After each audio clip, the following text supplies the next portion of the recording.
நம்ம சேனலை சப்ஸ்கிரைப் பண்ணாதவங்க வீடியோக்கு கீழே தெரிகிற ரெட் கலர் சப்ஸ்கிரைப் ஆப்ஷனை கிளிக் பண்ணிக்கோங்க. கூடவே பெல் ஐக்கானையும் கிளிக் பண்ணிக்கோங்க. Hi friends, welcome to Thangathamizh vlogs. இன்றைக்கி என்ன பார்க்க போகிறோன்னா ஆலு மேத்தி பராத்தா, வெந்தயக்கீரை உருளைக்கிழங்கு வச்சு எப்படி பராத்தா செய்கிறதுன்னு பார்க்கலாம். இதுக்கு நான் 2 கைப்பிடி அளவுக்கு வெந்தயக்கீரை எடுத்திருக்கேன். இதை நல்லா வாஷ் பண்ணிவிட்டு பொடியாக கட் பண்ணிக்கோங்க. 2 டம்ளர் கோதுமை மாவுக்கு 2 நார்மல் சைஸ் உருளைக்கிழங்க வேக வச்சு மசிச்சு எடுத்திருக்கேன். இதுவே போதுமானது. இதுக்கு மேலே எடுத்திங்கன்னா மாவு பிசுபிசுப்பாயிரும். 1 டேபிள் ஸ்பூன் அளவுக்கு இஞ்சி பூண்டு, அப்புறம் 1 பச்சை மிளகாயை அரைச்சி எடுத்திருக்கேன். 1/4 கப் அளவுக்கு தயிர் எடுத்திருக்கேன். கொஞ்சமாக கொத்தமல்லி தலையை நல்லா கட் பண்ணி எடுத்துக்கோங்க. இப்போ மசாலாஸ் என்னென்னு பார்க்கலாம். 1/2 டீஸ்பூன் மஞ்சள் தூள், 1/2 டீஸ்பூன் சீரகத்தூள், 1/2 டீஸ்பூன் கொத்தமல்லி தூள், மிளகாத்தூள் உங்கள் காரத்துக்கு ஏற்ற மாதிரி எடுத்துக்கோங்க. மாவு பிசைகிறதுக்கு கொஞ்சமாக ஆயில் எடுத்திருக்கேன். பராத்தா சுடுறதுக்கு நெய் எடுத்திருக்கேன்.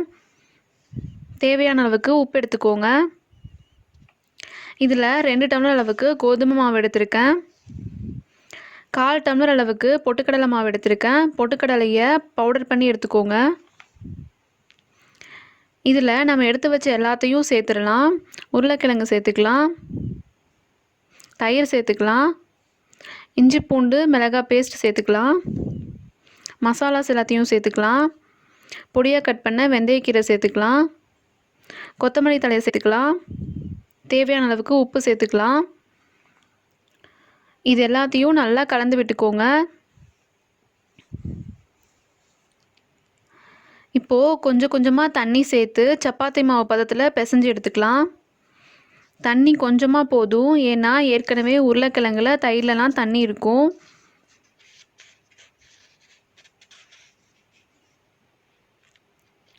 இப்போது இதில் ஆயில் சேர்த்து எல்லா சைடும் படுற மாதிரி பிரட்டி விட்டுக்கலாம்.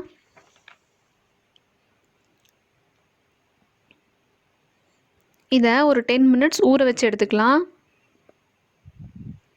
10 மினிட்ஸ் ஊறிடுச்சு. இப்போது இந்த அளவுக்கு பெருசாகவே உருட்டி எடுத்துக்கலாம்.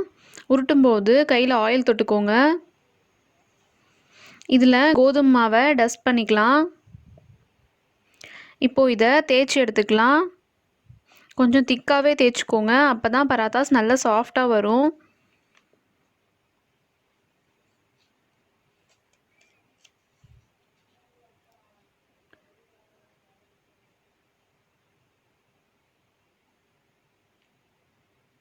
இப்போ இதை ரவுண்டாக கட் பண்ணி எடுத்துக்கலாம்.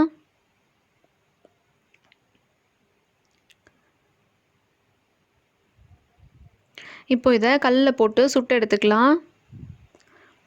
கல் காஞ்சதும் இதை சேர்த்துக்கோங்க.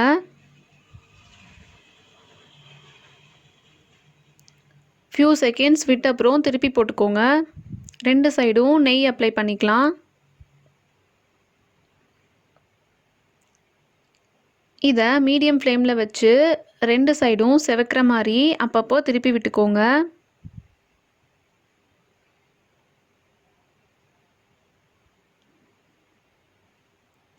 இப்போது இது ரெடி ஆயிடுச்சு. இதை வேறு பிளேட்டில் மாற்றி எடுத்துக்கலாம். இது ரொம்பவே டேஸ்ட்டாக இருக்கும். வெந்தயக்கீரை நம்ம ஹெல்த்துக்கு ரொம்பவே நல்லது. நீங்களும் இதே மாதிரி செஞ்சு பாருங்கள். இந்த வீடியோ உங்களுக்கு பிடிச்சிருந்தா லைக் பண்ணுங்கள், ஷேர் பண்ணுங்கள், சப்ஸ்கிரைப் பண்ணுங்கள், கமெண்ட் பண்ணுங்கள். தேங்க்யூ.